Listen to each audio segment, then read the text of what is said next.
started here in Keynote Theater number 2. Thank you guys for sitting down, joining in here on the last day of this conference. Very interesting conference, I will say. Having a good time attending and learning about different sides of the industry overall. I'm Kevin Lawton of the New Warehouse podcast, and today we're going to talk about the intersection of physical retail and online fulfillment. So a little bit about me. Founder of the New Warehouse podcast, as I just mentioned. New Warehouse podcast, hello, or somebody knows it out there, that's good.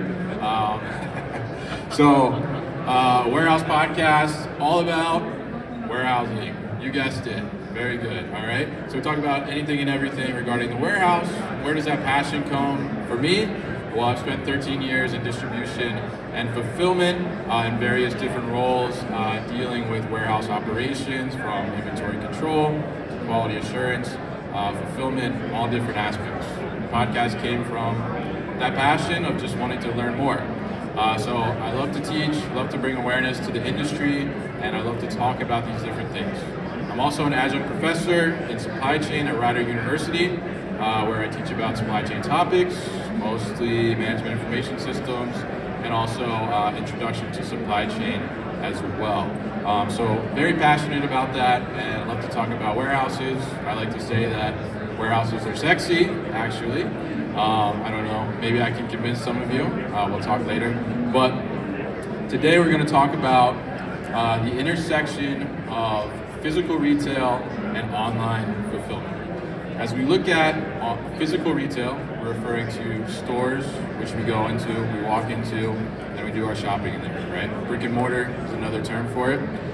So if we look at the evolution of brick and mortar, certainly over the last 4 years, 5 years, we've seen a big change in what our store looks like, how we interact with a store, and how that store kind of interacts with us as a consumer. And a lot of that is, as we know, and multiple people have mentioned talking here about the pandemic, right? So we can't really talk about the supply chain these days without mentioning that. So the pandemic kind of brought on a shift in what the traditional brick and mortar looked like. As a previous speaker before me from ASCM mentioned, if you guys were sitting here, when we saw this, everybody went to e-commerce, fulfillment, how do we get our orders online? People that had never ordered anything online and then ordering things online, right? Companies, industries that didn't have an online presence, didn't really have an e-commerce base, they struggled, right? And we see some of the big players that were physical retail stores, department stores. I mean, some of them are not even here anymore, right? Because they couldn't pick up on that e-commerce side, they couldn't pick up on the online fulfillment perspective. So companies have moved and in essence need to have an omni-channel approach to be able to compete. And that omni-channel means that they have multiple sales channels to be able to do that, whether it's through a B2B channel in the physical retail store, or they're providing it to other retailers, or that e-commerce channel as well to be able to get their product to the consumer in the way that the consumer wants to get their product. So as we look at that evolution, now we see a big part of this is inventory management and overall visibility. Super critical when we talk about this, right? So on one hand, being able to now leverage your store for this online fulfillment and different purchasing experiences, access, allows you to expand the utilization of your inventory. In the past, years and years ago, when that inventory hit the store, that was the only way it's going to get out the door. It goes through the store, right?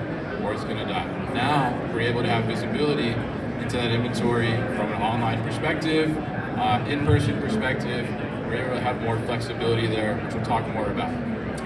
And the store is no longer just for the in-person consumer, right? So the store is becoming a fulfillment center in a sense.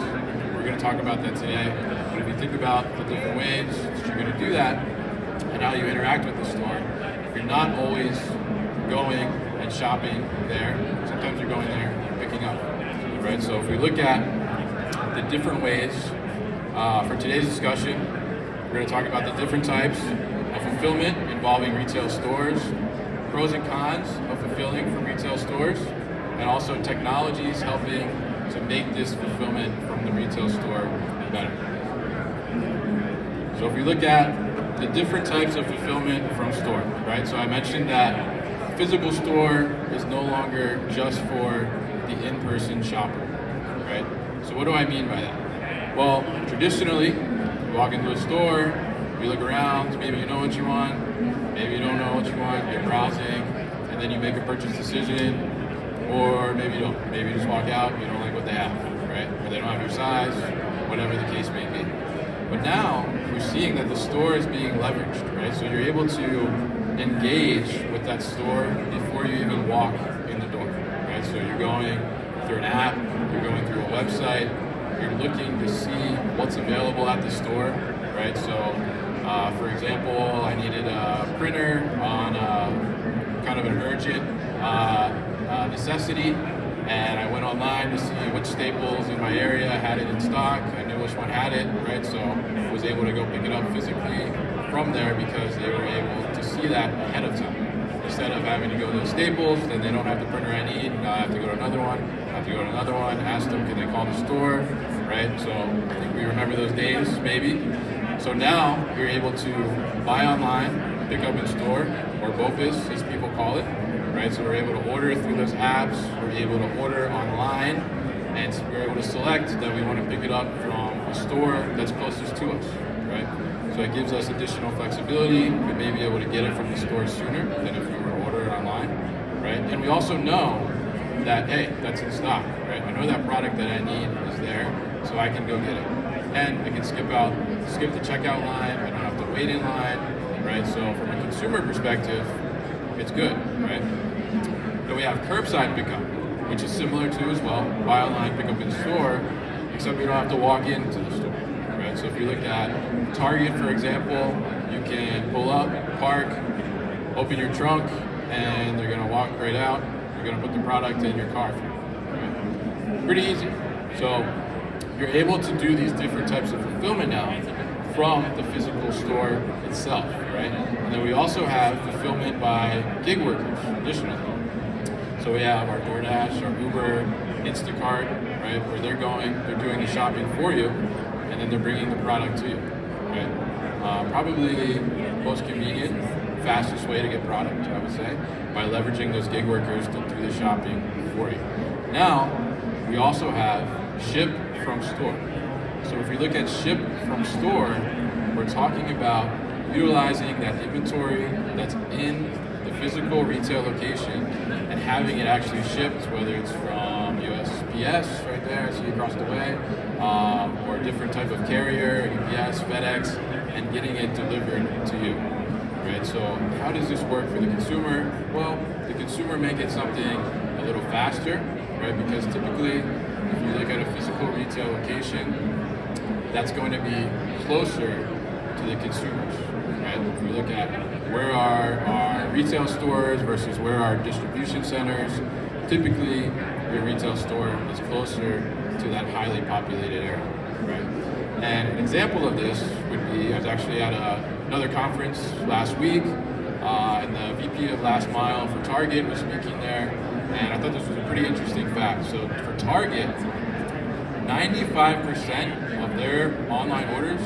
are fulfilled from the store, right? So whether it's from buy online, pick up in store, or ship from the store, they are highly leveraging those stores as fulfillment centers, right? So you may walk in as a consumer and may not be evident to you, but there is constantly product shipping out from those last touch points within the physical retail store.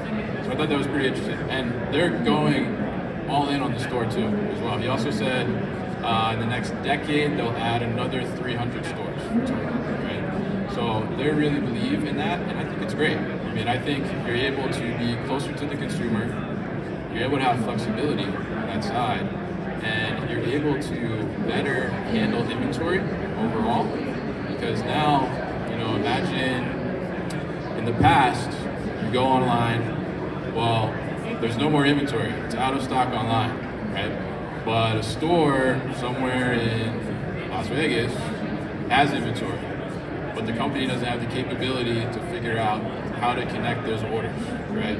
So now you're potentially losing sales, right? Because maybe this is something that, I don't know, the people of Las Vegas don't like, but the people online, they like it, right?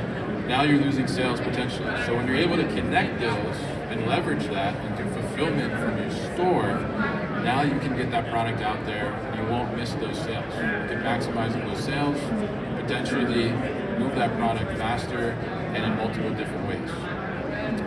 So if you look at this, the pros and cons here. So we look at pros, I'll say inventory is both a pro and con, right, for fulfillment from stores. On the pro side, you have more flexibility, which we just talked about, right? You're able to leverage your inventory that's at the physical retail location, as well as within your distribution centers, fulfillment centers, warehouses.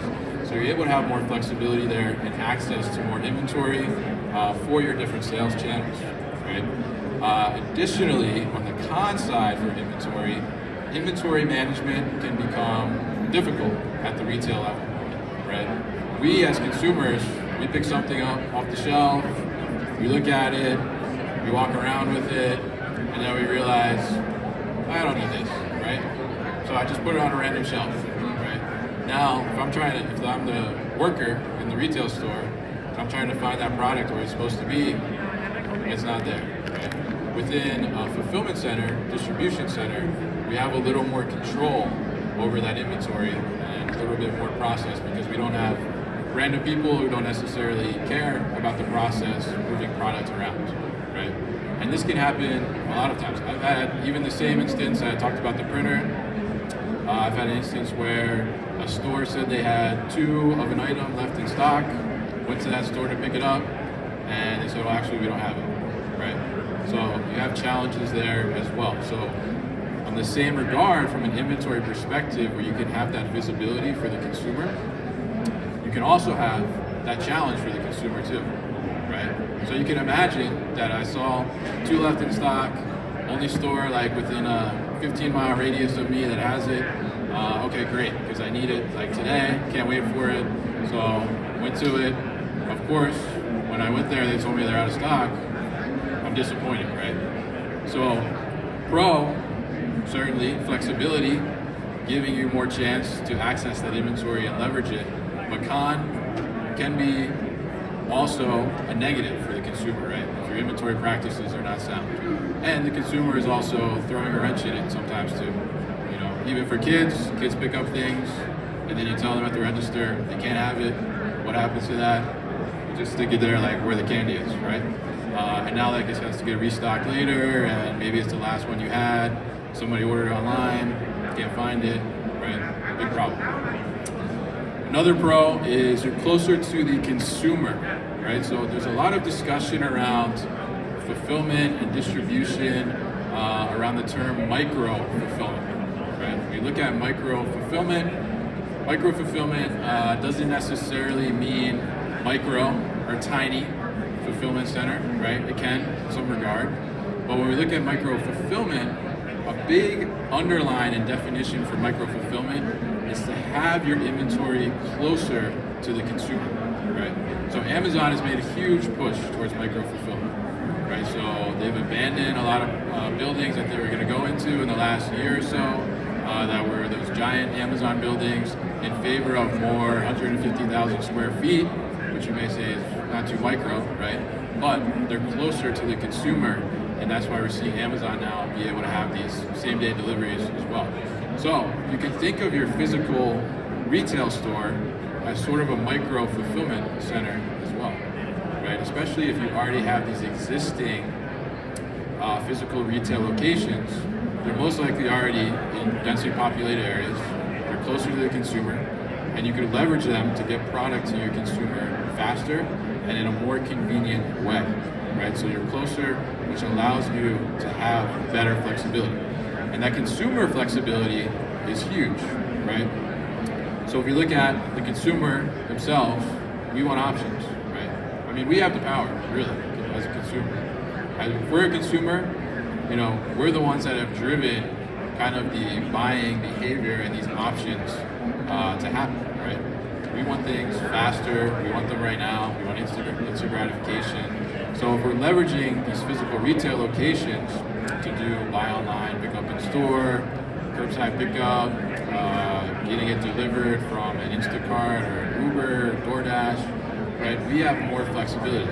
And we as consumers, we love that, right? We don't want to be put in a box. We don't want to be told, no, this is the only way to get it. That's not great from a service perspective. So it's definitely a pro to be able to have that flexibility and being close to the consumer and leveraging these physical retail locations allows you to do that. Consumer convenience, right? We want everything to be easy. I know I do.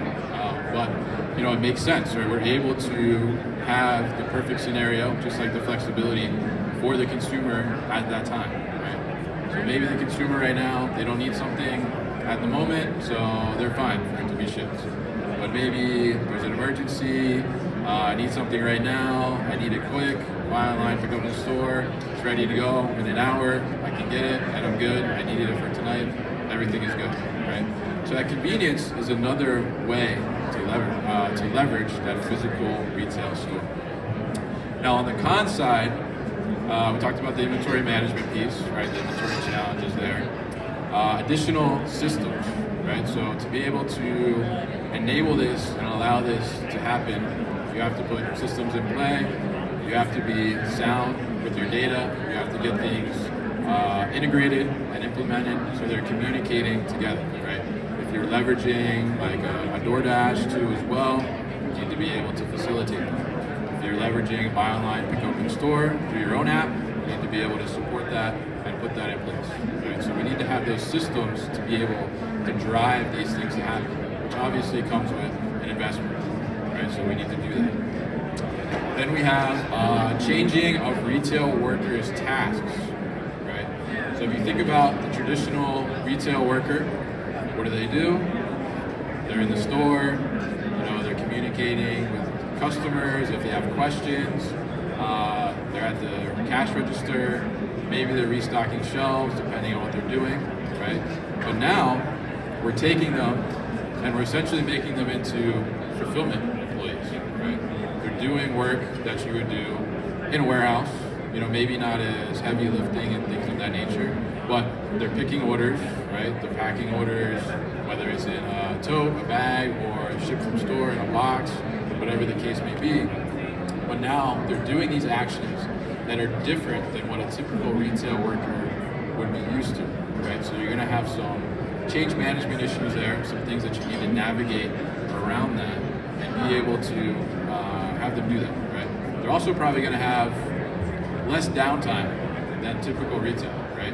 So if you think about a retail store, there's probably a slow time, right? And then there's a more busier time. Well, during that slow time, guess what they're probably doing, right? They're fulfilling these online orders instead of just hanging around, making sure the shirt is folded nicely like 10 times, right? Or something like that. So you may have some aversion to that, right? Or some hesitation from retail workers to be able to do that. So you need to make sure that you have good planning process, good training and process to get them to be able to do those types of things. And also tools to make them do that in a more efficient and easier way for them to. Physical infrastructure changes, right? So you might need to change some things, right? If you have a bunch of online orders coming, right? So think about if you go in as a consumer, products on the shelf, you do the picking, essentially, right? You pick the product off the shelf, you bring it to the register, check out, product leaves, right? Now I have these online orders coming in, well, that product needs to be picked, and then it needs to be staged, right? So I need space to store these online orders. Maybe I need to designate an area in the parking lot. If you go to a Target, for example, they have designated areas where you're doing the pickup, getting your orders, so you need to change some things about that, right? So if we look at that, we have technology coming into play to help us, right? So we talked about systems, right? So that's key to making it all happen, right? So we want to put systems in play to be able to make this as easy as possible for the consumer. Because at the end of the day, this is why we want to do this, right? This is why we want to be able to expand our sales channels, expand the way that we can get our product to the customer, make it easier for them, and make them be able to do that. It doesn't necessarily mean that it's easier for us, right, on the operation side or on the store side, the supply chain side, but we want to put the systems in place to be able to enable that and make that happen, right? Because if we're saying that you can buy online, pick up in store from us, but the experience is terrible for the consumer, that consumer is going to say like, oh, they're trash, right? Buy online, pick up in store, joke. We don't want to do that, right? So you want to make sure that the experience is sound and make sure that your system is aligned and integrated to be able to do that, right? And that means that you need to have, the ability to have real-time data updates, real-time inventory visibility as well, right? So if stuff is getting bought from the store, we don't want that to still show online as available, right? Because then you're going to get to the store and you're going to find out, right? I don't know if you guys use Instacart, but I use Instacart, and half the time the shopper can't find the products. You got to find a substitute, right? Sometimes there's a lot of substitutes. I know closer to the pandemic there was a ton, and it felt like almost like you had to watch it, right? It's not like a set it and forget it kind of thing, which was a pain for me. I was like, you can tell I had some anguish there. But so we have the systems, and then handheld devices, right? So handheld devices, we use them in the warehouse, fulfillment centers. We bring them into the store too as well. So you see, I keep saying Target, but I think Target has done a great job with a lot of this, right? So when you go into Target, you see they actually have like picking carts that they're walking with. They have handheld devices where they're confirming that product. It's telling them where to go. It's telling them what to pick. I think it gives them a picture too of what they're looking for, right? To make those orders as accurate as possible. But it's also making that employee's job a lot easier too, right? So you send an employee and say, we need this product. The employee knows it's in this aisle. Maybe it's like a makeup product. If you ever go to the makeup aisle, there's just like so many different shades and colors and all that stuff. It's confusing for me, I say. But when you go there, you send an employee and they're like, oh, we need shade 220, right? I only know that because I had to pick this up for my girlfriend the other day, right? So, but you go there, you send them, and they're like, 220, what's 220? And you're looking like, you want that handheld device or some type of device that's going to tell them exactly where to go, tell them what they're looking for, make their life easier, and they're going to end up in turn making that order as accurate as possible, and then making your consumers' lives easier and happier, right? Then we have, at the next level, we have some backroom automation as well, right? So when we look at automation, we see a lot of automation around fulfillment centers, warehouses. We talk about robotics, conveyor systems. We have some automation integrators here in the building as well. But for the store aspect, we're seeing some backroom automation where we look at examples like an auto store, which is an automated storage and retrieval system. It is like a tower, basically, very compact, where all product is stored in totes, and then you have robotic shuttle systems that are grabbing those totes, delivering it to what they call a port, and from that port, you have employees who are picking the product out of there, right? So go back to infrastructure, that takes infrastructure, right? It takes heavy investment, but we are seeing where AutoStore and similar products, they are becoming the back room for retailers and retail stores. And then we have another example would be BrightPick, which is a similar concept, except it works with existing shelving, and it's actually going to those shelves, it's pulling the totes off, it's pulling the product out with a robotic arm, it's putting those totes in and bringing it to an area where that product can then be packed, whether it's going to go in a bag, whether it's going to go in a box, whatever the case may be.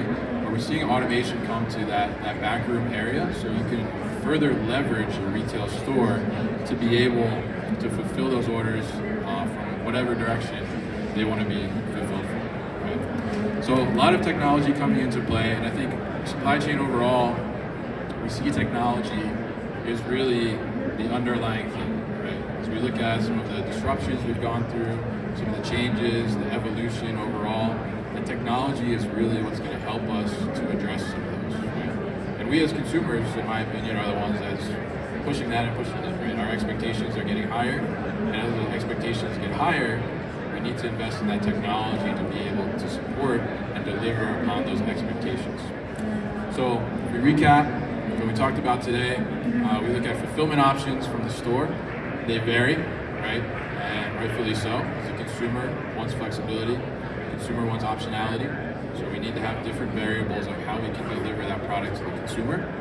We want that consumer flexibility, which gets created from opening up those different ways to distribute that product and fulfill those orders. Inventory management is critical and essential to being able to fulfill those orders, whether you're doing it from retail store or a fulfillment center. No matter what, that inventory is kind of your foundation and the backbone to having a good consumer experience. And then technology can help to make it easier overall, right? So if we look at technology, we have different ways to leverage that to be able to deliver that order to the consumer and give them that great satisfactory experience. So thank you guys for joining here and listening to me talk about this. Hopefully you got something to take away and learn. But we have like 4 minutes, I guess, if anybody has some questions, or you can ask me on the side here. And please feel free to connect with me on LinkedIn as well to find more about the podcast and what I do, and also to learn more about warehouses and fulfillment overall.